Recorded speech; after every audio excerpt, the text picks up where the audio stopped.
What is up, guys? Welcome back to Coltown. Today we are showing off ladder. The season at the time of this recording ends in 55 minutes. I have pushed up to Ultimate Champion, which is also top 200. Well, 64-28 at least is top 200. I'll finish the season top 200. And I don't want to do live battles because it's like almost 2 a.m. and I'm really tired. But we do have some replays to show off. The same deck that I did the 20 wins with. To you guys who saying it was too late. Okay, I know I posted the last day of the 20 win challenge, but it wasn't too late because you could have been finishing top 200 with the deck, you know? I mean, of course you have to have it maxed, but I'm just saying it was still good because the deck is still good. And yeah, so I used this deck and I will get into some replays. For a little while I was using RG, but I decided to hop off RG. I don't feel like the matchups where I was playing felt too good. And I'm good with this deck too. So I was like, change of pace. And then I went on like a winning streak. That RG deck, a little bit funky. So I think we'll start off by going with Lava Hound, which can be difficult. But Inferno Tower, you gotta rely heavily on that and be smart about your usage of your other air counters. And then also, anytime you're playing versus beatdown, you're always gonna want to be trying to go hard with like an Ice Golem Balloon when they play their tank. So I'm gonna start out here. I actually catch his miner with my miner because the first spot is almost always there because they don't want to give a free NATO activation early in the game. Then I throw out that snowball to cycle. Didn't really have anything I could play in the back. No Ice Golem, no. I don't really like cycling Rascals when I don't know if they are playing yet. But yeah, so I end up cycling Snowball Barbarrel. Doesn't matter because he just kind of does the same thing. And then we go with the Bats. He goes with his Baby Drag. I think I can either go Rascals or Ice Golem. Decided to go Ice Golem. Played a little bit far ahead. That's just something you kind of get with timing. Like I ended up playing this Rascals too. But it was the same with the Ice Golem. You just kind of get used to like timing of troops and like blocking a flying machine by playing Ice Golem like 4 seconds ahead of time, that type of stuff. So yeah, I attacked this Tombstone. It's down. I decided to go with Balloon, and something I'll decide to go here. I didn't know he had Inferno Drag, but as you can see, I actually decided to not go in at all there, and instead I save up for. I decided not to snowball rather, because I mean basically this defense wouldn't have worked if I hadn't had enough to use Bats. I would have got Inferno Tower down, then I would have lost my tower to Inferno Drag. So that one decision to not commit anymore to my push actually kept me from losing. And then he kind of overcommitted too. I don't think he played that well. He kind of suicided. I don't know if he meant to do that with his miner, but he messed up his miner kind of, and he kind of suicided a balloon as well. So a bit of a misplay by him. But that happens, you know. Anyway, so yeah, just be careful about overcommitting too much. Like his Inferno Dragon got a lot of value, so I couldn't go in right there. Oops, my other monitor. Okay, so right here I didn't really have the Punisher in hand, but I get back to it and I attack this Tombstone, and then this time because it's double elixir and I will be able to get my defense out, I decided to go with all those units and a snowball, and he does defend, but look at all these little Bats and Ice Golem and Rascals, and that's a lot of damage, and I kept up a lot of pressure, so he actually wasn't able to support his Lava Hound at all, and we take that out pretty easily. And then now I'm just really trying to get a little bit of miner chip, and then starting those Rascals in the back and trying to cycle back to my Inferno Tower. But mainly, like, the keys to this matchup, and I don't even think I played it perfectly, is always going opposite lane. Another thing that I lost some games because of this versus Goldman and Lava Hound. If they're really good, they can make it like, say you take half the tower, don't push into or don't push in and don't even try to like full on defend a push. Like, even if the other tower is pretty healthy, you need to do opposite lane unless it's like in that kill range right there. Like that guy probably should have changed lanes as well. But make sure you're not sticking to the same lane if they like commit to the opposite and the tower's not just ridiculously low and you can't finish it off. Like if it's half HP, then you need to pressure the opposite lane, because otherwise you're going to build their push and you need to punish, or you're probably not going to be able to full on defend if they full on commit, especially if it's Golem. It's a little bit easier to defend if it's Lava, and of course you already have a tower. Sometimes you're in that situation, but you can get stuck in some awkward cycles because how slow Golem is and because their big spell can't get through like Inferno Tower, for example. I don't think I'm gonna. I mean, I'll quickly go through this Royal Hog matchup. I just kind of got lucky. And he may have been a little bit tilted. So like, just watch. I go my bar barrel. He goes flying machine. I do think this is kind of a mistake by him, and I punished him really hard for it. Okay, so there's my ice golem. I did a pretty good job of blocking it, and I had just happened to cycle back to opposite lane because I mean, most likely when you play a troop, they're gonna start a troop in the back in the same lane as that. So that's kind of like a tip, I guess. But yeah, he uses flying machine, and then he uses musketeer, and I'm like, that's like probably all of their defense. And I had bats in the other lane already, so I'm like, okay, I'm gonna go in. And then he had no air defense, and if he had bats, it wouldn't have mattered. My bats would have killed it.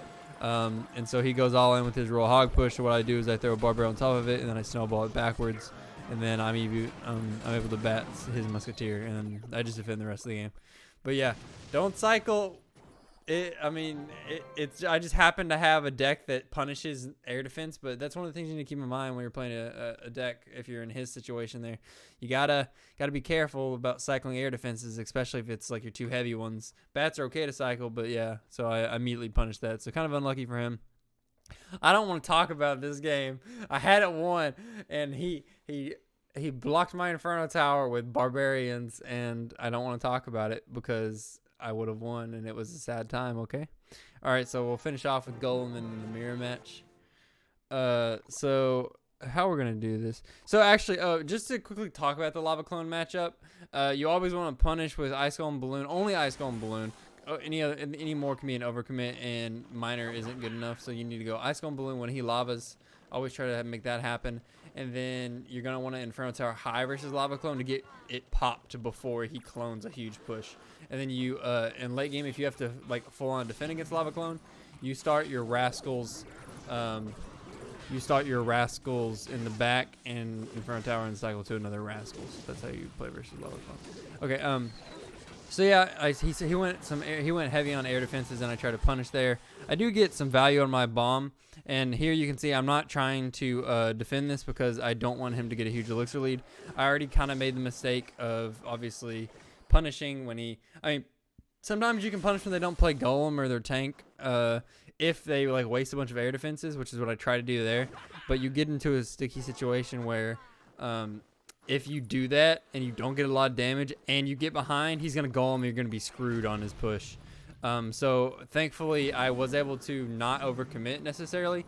So like, okay, so this isn't the ideal punish. Like the ideal punish is, I mean, it's harder. This is going to be hard for me to defend because he got that down. But I didn't think I wanted to full out defend, and I end up tower trading.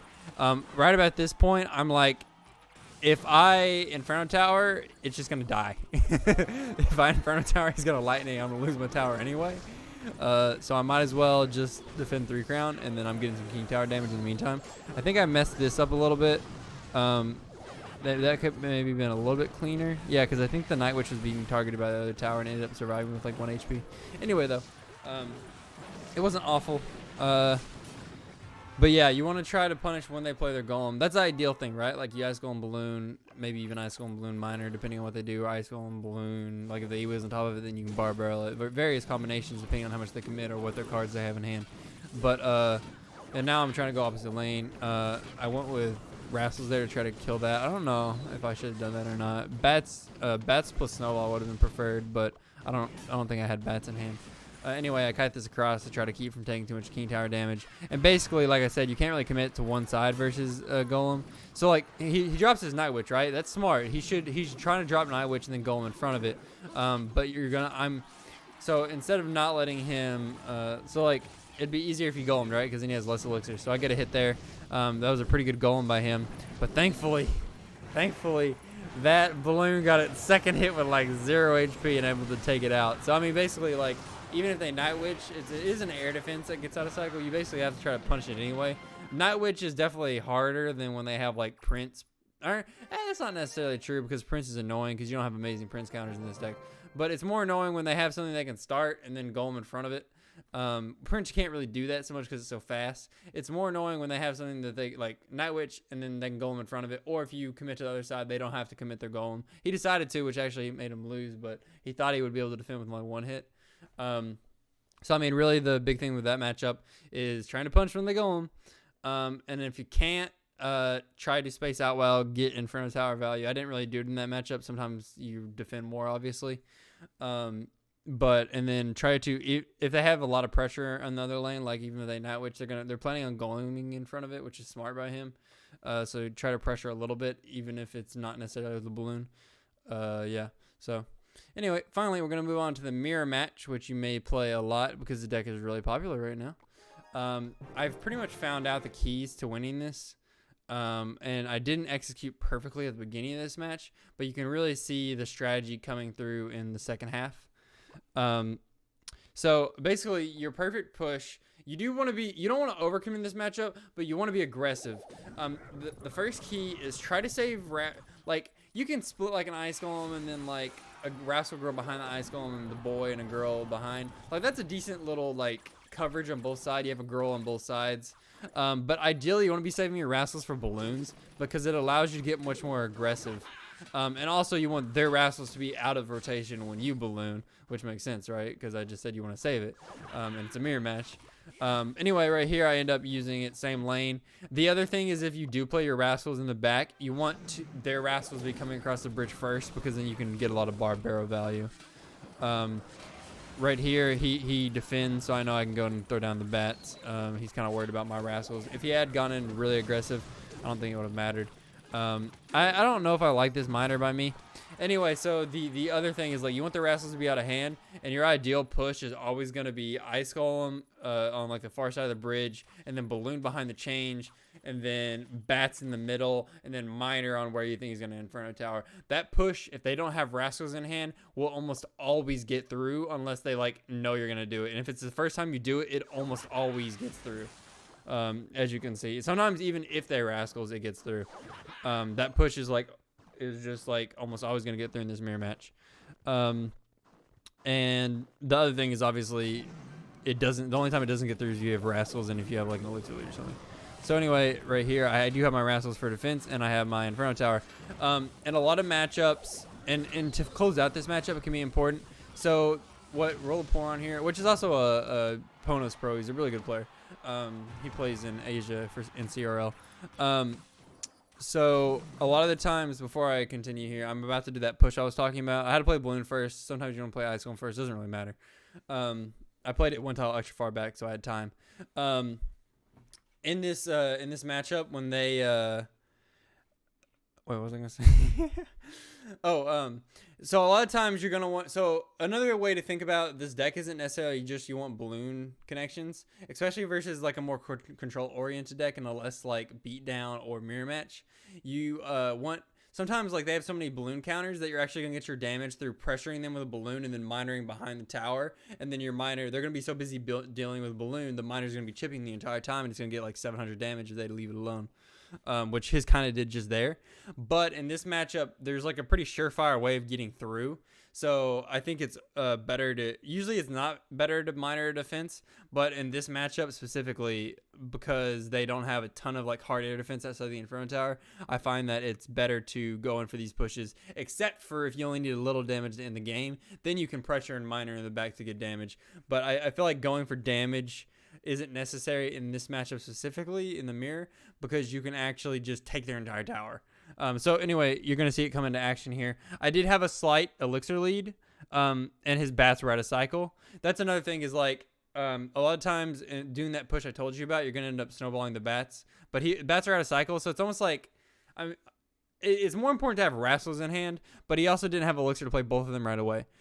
So anyway, you're going to see this push. I'm going to go Ice Golem, then I'm going to go Bats in the middle. I block Inferno Tower, so the Ice Golem actually survives, and then I miner the Inferno Tower. And he even catches the miner with his Rascals, but then I followed up with a really quick snowball, even though his Bats weren't in hand. And as a result, you can see from his hand there was nothing more he could do except for maybe quickly cycling to Bats, and I get a hit out of it. And then I bar barrel over there and get some hits, and I'm able to get the Inferno Tower down before he gets Bats out. But that's he maybe would have got a hit there. I did have Bats and Snowball back in cycle, so if he had like gotten rid of my blocked the Inferno Tower, it could have been a problem. Once again, I go with the same push, and it almost always gets through. Yeah, and so I am able to block the Inferno Tower the entire time. I do snowball the Rascals. Like I said, like his tower would already be gone if he hadn't had Rascals in hand. That was a good job of him of keeping Rascals up at the very least. And then here, he needs to go all in on the other side with his balloon. He gives me Rascals, so I try to take the Barbell. I actually missed one, so I almost threw at the end here. That was a good lane switch by him. But I do pull the balloon back, and then he had to defend mine, obviously. I actually have Rascals on the other side, too. And then I'm going to pressure and then get a miner down on his tower, hopefully. I think he actually has, like, a really nice block here, doesn't he? Or no? Yeah, so he did block. And then I snowball and knock it away, and I'm able to get the hits. And then, dude, that snowball was so nice. I remember that now. I cycle back to my snowball, so it doesn't matter. But his snowball knocked my miner into his miner, and it knocked my ice golem off his tower, so it didn't explode on it. And then he caught my miner with ice golem. And I thought, like, there's no way he catches this, right? Because I put it in, like, the least predictable spot. Like, you're expecting, like, the insides or, like, the back on the last one usually. And he put it in the front. And I thought that was, yeah, but he caught it. That was crazy. But I only needed snowball, and I knew that. So I was just trying to probably pressure and get the snowball if miner didn't get the hit. But, like I said, that's a pretty, like, really good way to get through is the ice golem, the balloon behind the chain, and then the bats in the middle, the miner, and then snowball if they have bats. Ideally, I would say the most like surefire way is they don't have Rascals in hand. Like their Rascals are like completely off the board, no girls on the board, and then you have the ice golem with that, and blah blah blah, and then you're even or ahead in elixir. You do that push, and then you just snowball the bats, and that'll like always get through. It's when they have Rascals that it's a little bit harder, and Rascals also provide them with counter push because you can't kill the girls until they get to the bridge, and if you already snowballed them, then it's a little bit more risky. So yeah, he did a pretty good job there. It was just very close a couple times, and I got some hits out of it. And then yeah, try to keep your Rascals in hand, and then try to, especially if they're mine, like it puts so much more pressure on me, as you can see on defense there, when the miner's on the Inferno Tower and it dies in one hit to the balloon, and the balloon's a bigger threat than if they just miner in the back. That should only be done late game, I think, to like try to end to finish off the tower.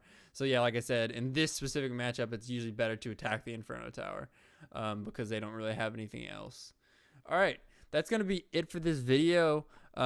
We are gonna end right around top 200.